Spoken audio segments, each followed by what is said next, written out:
Christina, écoute, je suis ravi aujourd'hui de t'accueillir sur le podcast Parlons de votre mental. Honoré de pouvoir accueillir une judokate inscrite du coup sur les athlètes de haut niveau Italie. Écoute, je te laisse la parole et je te laisse te présenter un petit peu. Merci, je suis honorée et ravie d'être. Donc voilà, je suis judokate au niveau italien et préparatrice mentale et coach sportif. Et bon, maintenant, je m'entraîne en France, qui est le pays d'origine de ma mère, pardon. Mais j'ai des origines italiennes, donc voilà, je suis franco-italienne. Et bon, je suis très ravie d'être ici.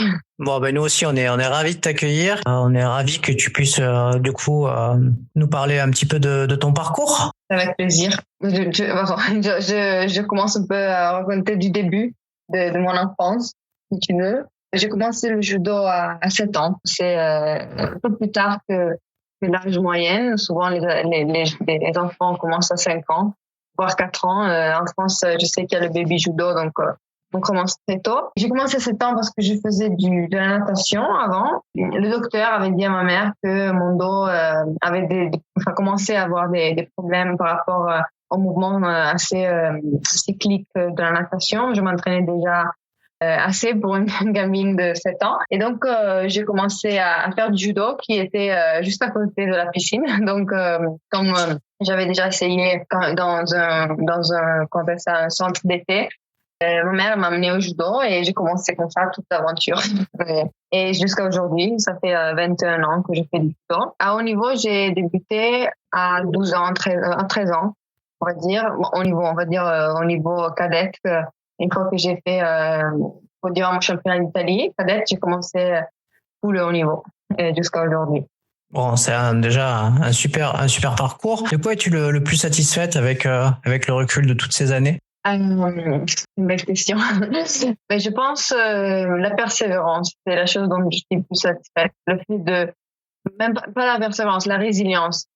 C'est un mot qui va être à la mode aujourd'hui, mais vraiment dans l'essence de cette résilience, vraiment de tomber, se relever, mais pas seulement au premier degré, non. Donc dans le judo on tombe, on se relève, mais aussi vraiment de ne pas lâcher malgré tous les obstacles qu'on peut rencontrer de la société, plein de choses qui peuvent arriver dans le sport de haut niveau. Et le fait d'avoir continué à avoir cette résilience, je suis fière. Voilà. Alors c'est vrai que dans le judo, on retrouve plein de valeurs qui sont totalement transférables dans la vie du quotidien, dans la vie professionnelle, et une belle discipline sportive du coup à intégrer dès le plus jeune âge. Oui, c'est vraiment un sport, plus qu'un sport, une activité sportive, c'est aussi un art martial. Donc, comme tous les arts martiaux, il y a vraiment, sans enlever quelque chose de notre sport, mais les arts martiaux ont vraiment un sens qui est caché derrière, qu'on commence à comprendre après, pas tout de suite. Quand on est très jeune, on pense à jouer parce que le judo nous permet de faire des choses qu'on peut pas faire dehors, comme on est pieds nus, on fait la bagarre sans se faire mal et on fait des jeux. Je me rappelle, c'était très amusant. Voilà, il y avait quand on est jeune, on se rend pas compte. Après, tout doucement, avec la vie, je me suis rendu compte que j'avais intégré automatiquement, sans trop me prendre la tête, des valeurs et des façons de voir le chemin, la vie, etc., différents que les autres personnes. Avec l'ensemble de ton parcours, est-ce que ça t'est arrivé de rendre possible des choses qui te semblaient être impossibles? Oui, j'espère dans le futur plus, mais déjà dans mon passé de ski, oui. Ça dépend de tout ce qu'on conçoit comme impossible, on va dire. Il y a beaucoup de choses qu'on pense impossibles au début et après on arrive à les atteindre, à les faire, à les accomplir. Donc oui, si je regarde ma petite fille qui avait 7 ans, sûrement j'ai accompli des choses qu'elle pensait étaient impossibles. La fille de 14 ans aussi, la fille de 16 ans aussi. Et aujourd'hui, pas impossible, je pense que c'est pas vraiment le mot, le juste mot. Tout est possible, mais des choses qui sont peu probables, on va dire. Impossible pour moi, c'est une façon de dire, c'est pas réel. Impossible n'est pas en français, mais non plus italien. Voilà, donc je pense que tous les marches qu'on fait dans un chemin au début nous paraissent difficiles et après on les atteint, on augmente on fait une marche de plus. Ça a été difficile pour moi à un moment donné de réussir à perdre du poids. Ça c'est une chose très compliquée du judo et des sports comme la boxe à catégorie. Enfin, on se retrouve à devoir perdre du poids parce qu'on est dans une phase de changement de physique, donc on peut augmenter de poids, diminuer de poids, ça dépend aussi des aléas de la vie. Et je me suis retrouvée à devoir perdre beaucoup de poids. Aujourd'hui, j'ai changé de catégorie, donc je n'ai plus ce problème, mais je veux pas dire que c'était bien de perdre tout ce poids pour une compétition parce que avec le recul que j'ai maintenant, j'aurais changé de catégorie avant. Je faisais les 57 kilos, maintenant je suis en 63 kilos. Mais je pensais pas de réussir à pouvoir, d'être en forme pour certaines compétitions. Donc j'ai vu vraiment mon corps, comment il pouvait suivre ma volonté, on va dire. Et ça, pour moi, c'est des choses que peuvent paraître impossibles. Et en fait, on se rend compte que la volonté peut nous pousser, notre corps où veut. Mais voilà, c'est assez compliqué de parler de ça parce qu'il y a quand même un côté de bien-être, de santé derrière. Il y a une limite. Je pense que c'est le devoir des accompagnateurs, les coachs, les entraîneurs de gérer ça, de bien cadrer ça. Mais c'est vrai qu'il y a eu des phases où j'étais vraiment fatiguée. Même pas en régime, hein. Des fois c'était aussi quand il y avait des grandes charges d'entraînement, de voir que j'arrivais à suivre, arriver à faire des compétitions, même si la veille j'étais KO, et donc voilà, ça c'est de gagner aussi parce que j'ai gagné des compétitions avec une forme physique vraiment pas bonne, et après j'ai gagné quand il y a des compétitions où tout était là pour gagner et faire gagner, et en fait j'ai perdu. Donc ça oui. Après, bon, j'espère que ce dont je vais être fière, c'est encore devant moi, j'espère. On verra dans quelques années. Bon, en tout cas, on l'espère. On va parler de mental. Alors, qu'est-ce que le mental pour toi? Une belle question. Le mental, pour moi, c'est une grande partie de la performance et de la vie, pas que de la performance. Ça réunit la partie cognitive, donc raisonnement, etc., mais surtout, à mon sens, l'émotionnel. Parfois aussi, quelqu'un n'est pas d'accord, certaines personnes ne sont pas d'accord, d'autres oui. Aussi un côté un peu de foi, de spirituel. Ça peut pas être dans un dieu ou quelque chose, mais vraiment la foi. Et donc pour moi, ça regroupe tout le mental pour un sportif, pour un performer. Donc voilà, pour moi c'est cet aspect-là, et ça regroupe, en fait, c'est un ingrédient qui permet d'exprimer les autres. Parce que si on n'est pas bien mentalement, pas seulement en compétition, mais vraiment dans notre parcours, dans le chemin de vie, qui peut être sportif, qui peut être artistique, qui peut être professionnel, on peut pas performer sur le long terme. Donc c'est vraiment ça regroupe tout. Enfin, pour réussir à performer, faut vraiment soigner et accompagner ce côté de la performance pour pouvoir ensuite exprimer aussi les autres. Et si je te demande de me définir avoir un bon mental, tu y mettrais quoi derrière? Avoir un bon mental. Je pense déjà c'est être préparé. Que souvent on dit cet athlète il est fort mentalement, mais souvent on est la conséquence aussi de nos expériences et qui nous permet d'être plus préparés que d'autres. Donc voilà, être bien préparé et surtout nous connaître. Enfin, connaître soi-même pour pouvoir se préparer et être bien préparé. Je ne crois pas qu'on est avec on est tous plus ou moins pareils. Bon, après, il y a des différences. Quelque chose qu'on travaille, comme un bon physique, on peut avoir un bon mental. Et pour moi, c'est se connaître et savoir comment agir et comment se préparer en étant conscient, en ayant pris conscience de notre sphère mentale, émotionnelle. Bon, tu dis qu'il faut se préparer, et toi, tu te prépares comment? Alors, sur différents axes. Donc, je me prépare physiquement, tactiquement, techniquement, avec mon entraîneur et mon staff, et surtout, je m'entraîne mentalement, on va dire, émotionnellement. Il y a eu différentes façons de me préparer. Donc, j'ai eu des préparateurs mentaux. J'ai vu aussi un psychologue. Donc, voilà, je cherche de réunir tout ça pour être au top, pas seulement le jour J, mais aussi dans ma vie. Est-ce qu'il te semble important d'être enthousiaste pour le mental? Oui, moi je pense que ça passe tout par enthousiasme. Le jour où voilà, par l'enthousiasme. Le jour où on s'amuse plus, c'est sûr, hein, il y a des moments où c'est très dur. Je veux dire, quand on fait de la prépa physique en début de saison et on a envie de vomir sur la piste, c'est sûr que c'est pas amusant. Il n'y a pas ce côté ludique derrière. Par exemple, un combat de judo, moi j'ai eu des moments où je détestais faire des randonnées. Les randonnées au judo, c'est les combats. J'avais pas envie. Et là, il faut creuser, comprendre pourquoi. Ça peut être de la fatigue parfois, etc. Mais le moment où on s'amuse pas, faire notre sport, à rester en compagnie des autres, même s'il peut y avoir des conflits, etc., il faut se poser une question et dire est-ce que c'est le moment de voir un préparateur mental ou un psychologue ou est-ce que c'est le bon chemin, etc. Et pour moi, l'enthousiasme, c'est primordial. Je pense aussi que le sport a cette grande capacité d'insérer l'enthousiasme plus que les autres activités. Donc, on a la chance. La vie d'athlète est très, très dure. Pas comme on le voit d'habitude avec des voyages, des compétitions, et on s'amuse seulement. Mais s'il n'y a pas ce côté d'enthousiasme, on ne peut pas survivre des années dans le sport. Parce qu'il y a vraiment tellement de sacrifices, tellement de coups bas, donc des choses négatives qui peuvent, voilà, on peut avoir des conflits ou des choses assez négatives qui arrivent dans le sport. Il n'y a pas ce côté d'enthousiasme dans ce qu'on fait.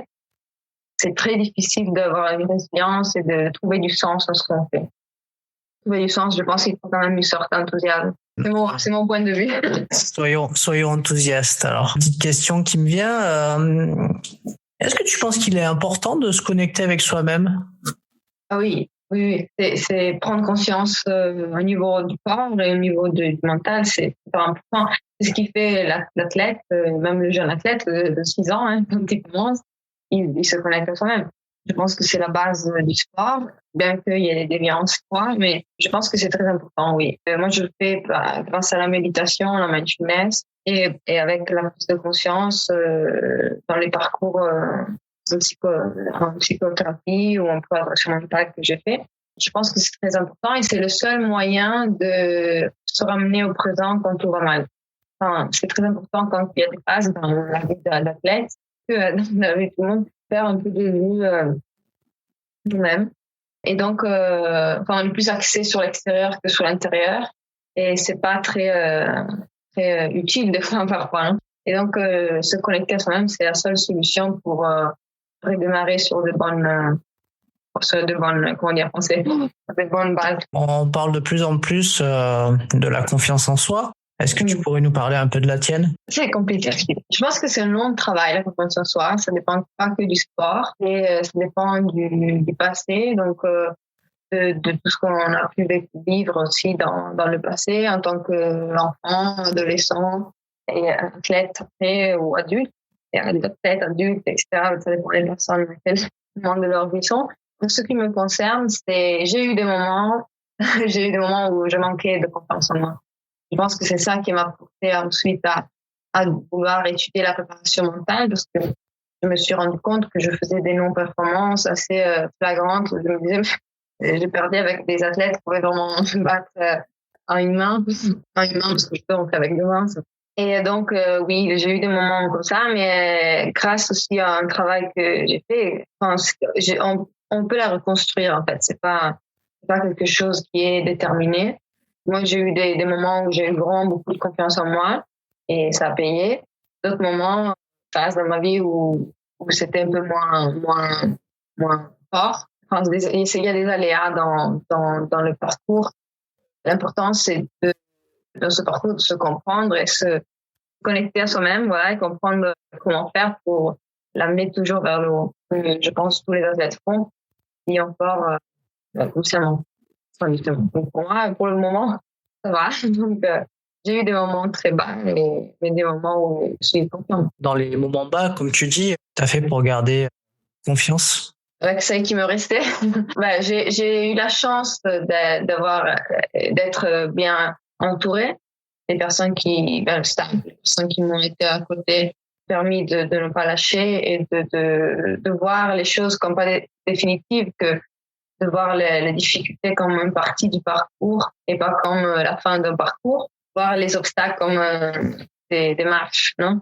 Donc j'ai appris, c'est ça pour ça que je suis fière de ma résilience, que j'ai appris que tout mais les obstacles que j'ai rencontrés, au final, c'était une façon de m'améliorer encore plus et de retrouver des ressources que je ne connaissais pas de moi lors de ces moments-là. Donc, à un moment donné, ça devient un peu une habitude. Je peux m'expliquer, ça ne doit pas être une habitude à la défaite, hein, mais ça devient, à un moment donné, quand on commence à comprendre, on prend confiance. Moi, j'ai pris confiance dans l'erreur aussi. Et bien qu'au début, il y a toujours une phase très difficile, mais voilà, l'entourage, je pense, et surtout j'ai la chance d'avoir une famille qui m'a toujours motivée et était toujours derrière moi, au-delà des défaites ou des victoires. Et donc ça, je pense que ça a joué vraiment beaucoup, le fait d'être entourée. Et aussi je pense aussi une grande foi. Je parlais de la foi. Je pense que ça joue beaucoup, cette foi sur le moment où on est vraiment dans les moments plus bas. C'est ça qui nous permet de rebondir aussi. Dans ton parcours, tu as dû t'affranchir à un moment donné ou à un autre du regard des autres? Affranchir, ça veut dire éliminer, faire semblant que... Oui, je pense tout le long de mon parcours. Oui, non, ça oui, c'était quelque chose de... J'ai dû apprendre très vite à ça, parce que malheureusement, on ne choisit pas le milieu où on... Enfin, le milieu. On ne choisit pas les partenaires d'entraînement, on ne choisit pas les environnements. Quand on est adulte, oui, mais quand on est jeune, moi, j'ai commencé le judo sans avoir je voulais pas gagner les JO quand j'ai commencé. J'ai commencé pour c'était un jeu. Donc, les rêves commencent à venir quand tu commences le haut niveau. Mais j'ai dû faire preuve de ça, je pense, tous les années de mon expérience de judokate. Et ça, c'est important parce que quand on dit que l'environnement peut vraiment influencer l'athlète, je pense que c'est vrai, c'est vraiment. Et la confiance, je pense qu'elle est touchée aussi par ça. Il y a des athlètes qui sont moins confiants que d'autres. Il y a des athlètes qui sont moins résilients ou qui sont plus résilients que les autres. On peut avoir deux différentes réactions. C'est aussi à cause de ça, ou pas, c'est pas qu'il faut voir les points de vue, mais moi, j'ai dû, tout le long de mes carrières sportives, j'ai dû faire ça. Le sport, c'est quand même, nous, on est un sport de combat, donc on est toujours mis en face à un adversaire. C'est normal et il faut l'accepter qu'il y ait des conflits implicites, tacites, qui peuvent naître, etc.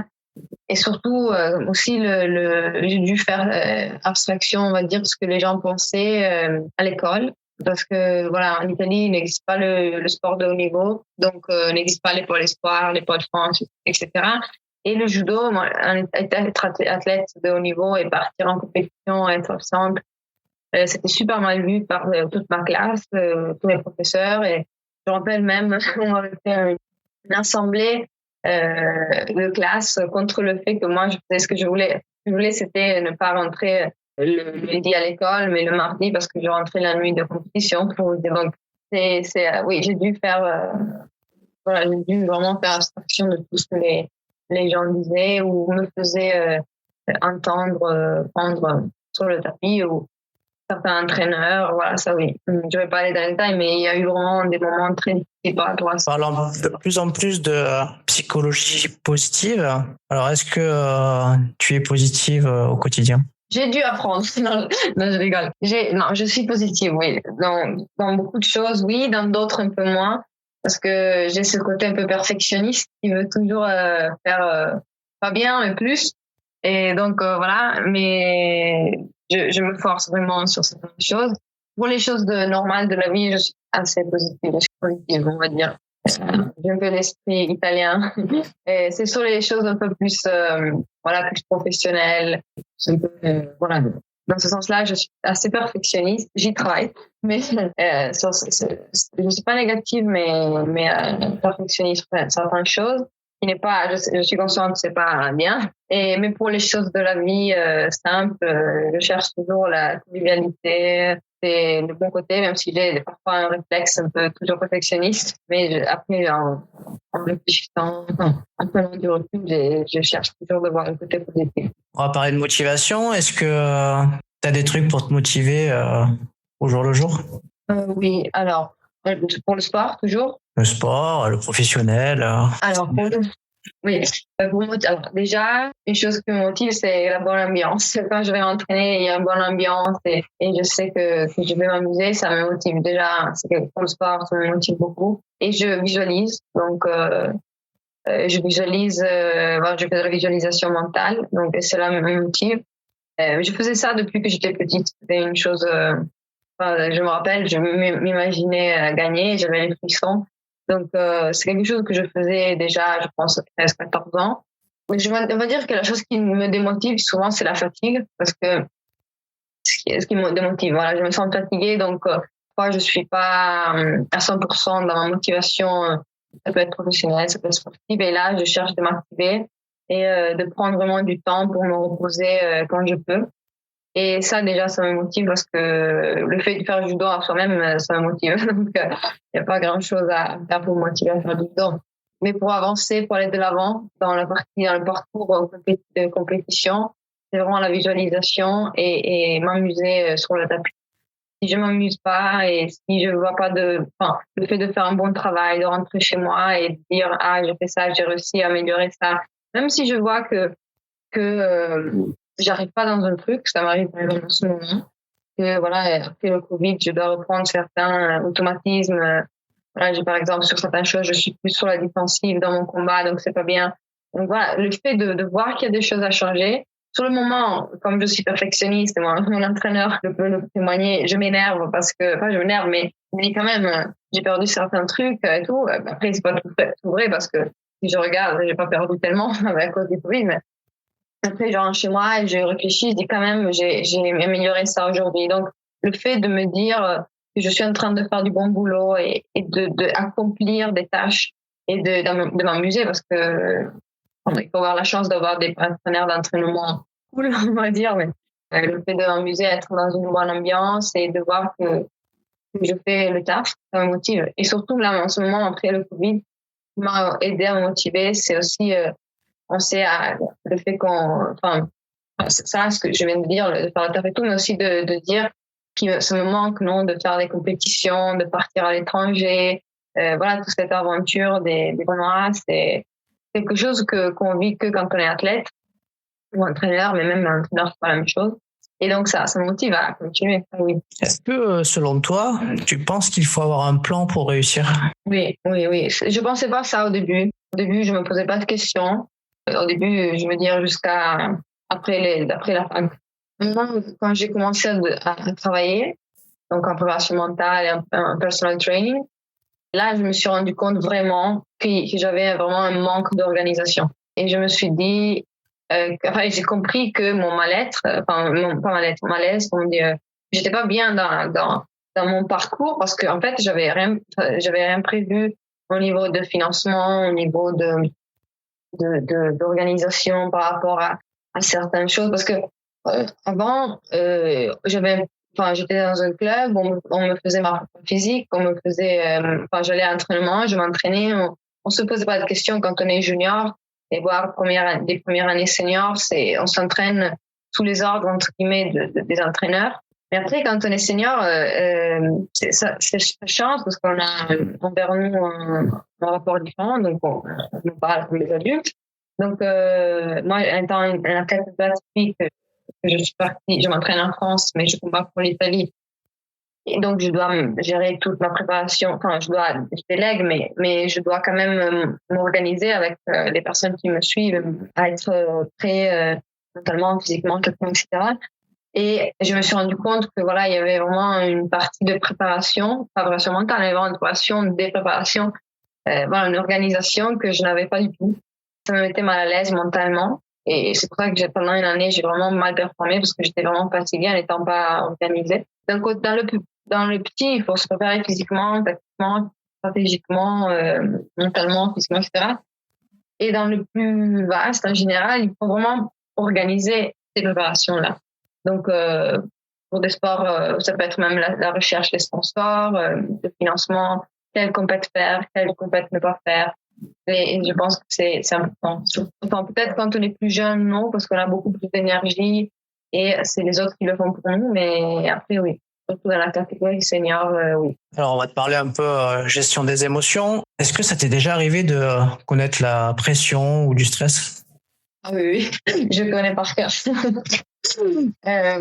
Oui, alors, on va dire que je ne suis pas l'athlète le plus fort. Enfin, je ne suis pas l'athlète qui est comment dire, mentalement froid, on va dire. Je suis vraiment une athlète qui a beaucoup d'émotions, parfois négatives, parfois positives, et j'ai vraiment dû apprendre à les gérer.